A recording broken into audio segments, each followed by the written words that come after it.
En este vídeo vamos a ver cómo se colocan las placas y las cuchillas para una boca TMP130 de triple corte.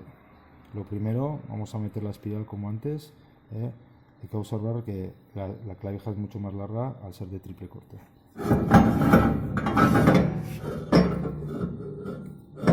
Vale, ahí está encajada hasta el final.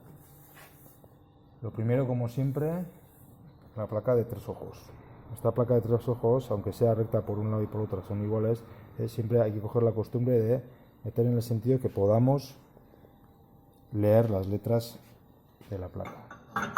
Colocamos la placa y nos aseguramos de que esté apoyada, que vaya hasta el final y que esté apoyada en la ranura que tiene dentro la boca.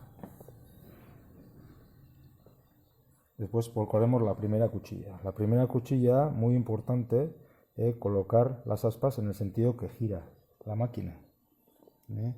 Las cuchillas están aquí, no están aquí detrás, ¿vale? Entonces, como esto gira en este sentido, tenemos que poner la cuchilla en esta posición.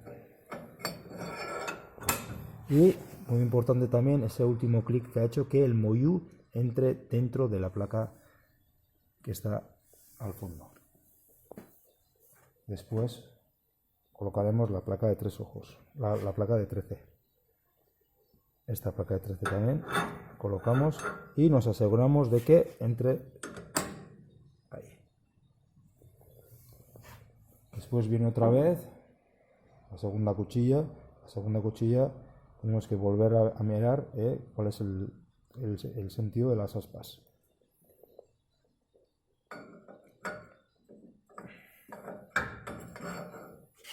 Nos aseguramos de que entre dentro del agujero, ahí está. Y después la placa de salida. Placa de salida, que también tiene que entrar. Vale. Al final tenemos que meter el casquillo. En este sentido, y el casquillo también tiene que sobresalir un poco de la boca. Para terminar,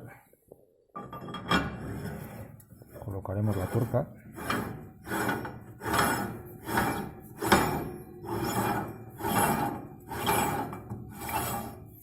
Que en este caso sí podemos roscar hasta el final porque las placas apoyan dentro de lo que es un resalte de la boca.